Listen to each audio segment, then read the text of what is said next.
नमस्कार मित्रांनो. आज बऱ्याच दिवसांनी मी पुन्हा एकदा एक नवीन स्टॉक किंवा कंपनीची माहिती घेऊन आपल्यासमोर हजर झालेलो आहे.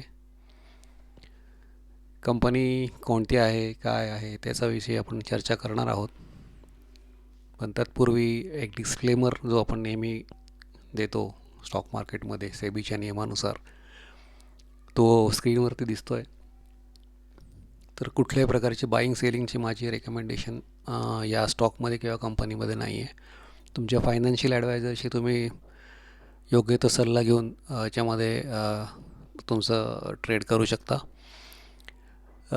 सर्वप्रथम आपण कंपनीची माहिती घेण्याआधी माझी एक रिक्वेस्ट आहे की इक्विटी प्रो इंडिया या यूट्यूब चॅनलवरती तुमचं सर्वांचं स्वागत. आणि तुम्हाला मी विनंती करतो की तुम्ही इक्विटी इंडिया प्रो या चॅनलला सबस्क्राईब करा, लाईक करा आणि हा व्हिडिओ शेअर करा आणि बेल आयकॉन दाबायला विसरू नका, म्हणजे जेणेकरून मी जेव्हा कोणताही व्हिडिओ टाकीन ते तुम्हाला सगळ्यात पहिल्यांदा तुमच्याकडे येईल आणि तुम्हाला त्याचा फायदा होऊ शकतो. तर आपण आता या व्हिडिओमध्ये पुढे जाऊयात. कंपनीचा रिझल्ट आपण नेहमीप्रमाणे बघतो.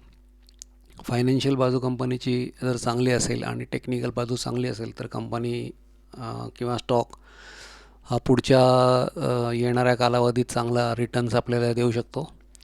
तर आपण सर्वप्रथम क्वार्टरली रिझल्ट बघूयात. डिसेंबर 23पासूनचे सप्टेंबर 24पर्यंतचे. आधी आपण सेल्स बघूयात. ऑपरेटिंग प्रॉफिट आणि operating profit margin percentage wise आपण बघतो आहे. सेल्स आहे डिसेंबर 23चा आहे सेल्स साधारणपणे 1058 करोर्स. मार्च 24चा आहे साधारणपणे 1023 करोर्स. जून 24चा आहे 959 करोर्स. सप्टेंबर 24चा आहे 1054 करोर्स. तर साधारणपणे बघितलं तर सप्टेंबरचा प्रॉफिट हा 1000 करोडच्या आसपास आपल्याला दिसून येतो आहे. Operating profit December 23 224 crores 224 crores.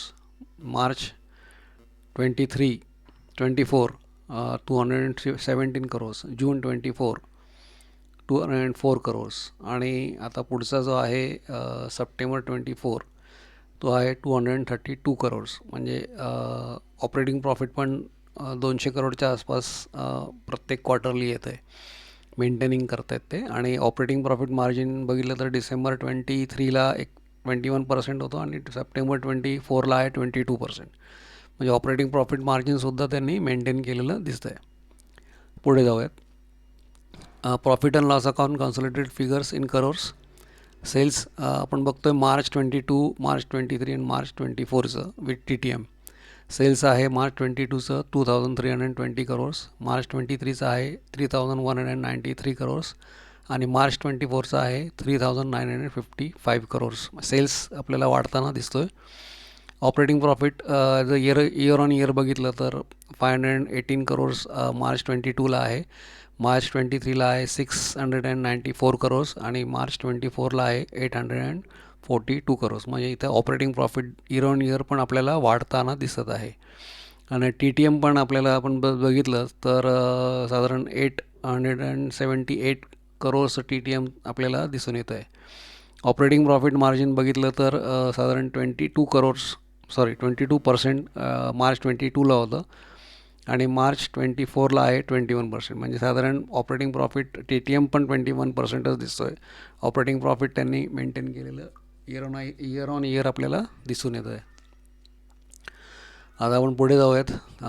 Compounding cells growth त्याची आहे 3 इयर्सची 45%. कंपाऊंडेड प्रॉफिट ग्रोथ दिसतो आहे 3 इयर्सचा 152%, मॅसिव्ह.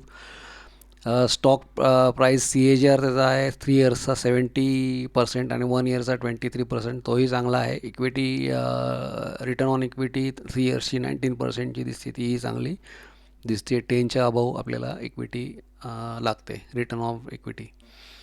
त्याच्यानंतर पुढचं आहे बॅलन्स शीट. बॅलन्स शीट बघितलं तर रिझर्व्ह आपण बघूयात. सप्टेंबर 24चे रिझर्व्ह त्याचे आहेत 2906 करोर्स. रिझर्व्ह पण कंपनीचे चांगले आहेत. आणि अदर ॲसेट्समध्ये कंपनीचे ॲसेट्स दिसत आहेत 2864 करोडच्या ॲसेट्स कंपनीकडे आहेत. म्हणजे कंपनीचे ॲसेट्स पण चांगले आहेत. आता आपण लाईन चार्ट आणि त्याचा लाईन चार्ट आधी बघूयात आपण. त्याचा वन डेचा लास्ट क्लोजिंग जो होता 11th ऑफ डिसेंबर 24ला, सॉरी 11th ऑफ जानेवारी 25ला, तो दिसतो आहे 957.1 सॉरी 10 आणि साधारण +5.91%चा त्याचा तेजीमध्ये स्टॉक वन डेचा दिसत होता.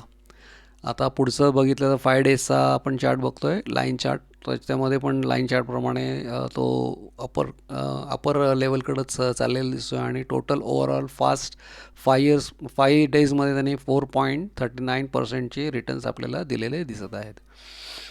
साधारणपणे तुम्ही जर 1 इयरचा बघितला तर +29.16%चे रिटर्न पास्ट 1 इयरमध्ये आपल्याला कंपनीने दिलेले दिसत आहेत.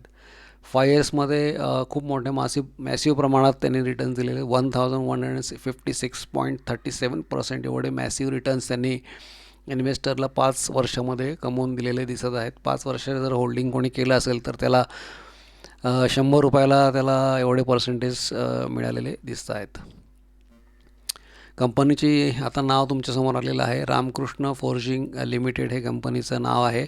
ही कंपनीची वेबसाईट मी उघडली आहे. कंपनीची वेबसाईट तुम्ही जरूर पहा. कंपनीची वेबसाईट खूप चांगली आहे आणि बघण्यासारखी आहे आणि ती बघून आपल्याला साधारण कंपनी काय काम करते आणि तिचा एम्प्लॉईज किती आहेत, कुठे त्याचं साधारण कंपनीचं कामकाज कशा प्रकारे चालतं हे सगळं त्यांनी दिलेलं असतं.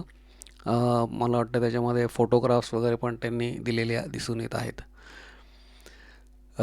तर रामकृष्ण फोर्जिंग लिमिटेड ही जी कंपनी आहे ही ऑटोमोबाईल, ऑइल, गॅस, पॉवर अशा या सेक्टरमध्ये आहे. फार्म इक्विपमेंटमध्ये पण दिसते आहे.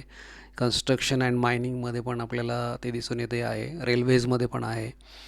आणि मग अशा प्रकारे ही वेबसाईट आपण बघावी, त्याचा अभ्यास करावा. वेबसाईटवरती आपल्याला सगळीच माहिती कंपनीची मिळते, त्याचे बॅकग्राऊंड, त्याचे फायनान्शियल इयर्सचे रिझल्ट्स, ॲन्युअल रिपोर्ट्स वगैरे सगळं तुम्हाला वाचायला तिथे मिळू शकतं. तर ही कंपनीची वेबसाईट. आपण आता पुढे जाऊयात आणि कंपनीचे की पॉईंट्स आपण बघणार आहोत. तर कंपनीचे साधारण की पॉईंट्स काय आहेत ते आपण बघून घेऊयात.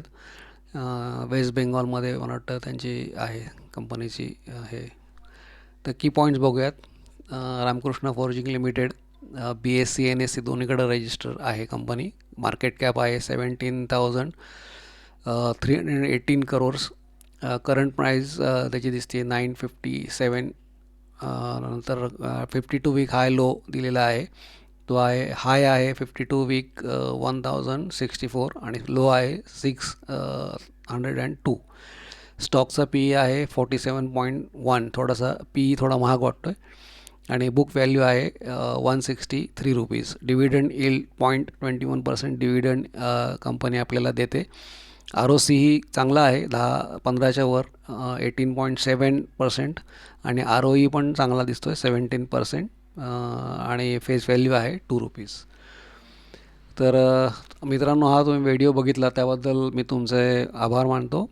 Thank you for watching this video. पूर्ण व्हिडिओ बघितल्याबद्दल मी तुमचे आभार मानतो. इक्विटी इंडिया प्रो या चॅनेलला तुम्ही सबस्क्राईब करा, बेल आयकॉन दाबा आणि हा व्हिडिओ मला वाटतं सगळ्या मित्रांबरोबर शेअर केला तर सगळ्यांनाच ही माहिती मिळेल. तर भेटूया आपण आता पुढच्या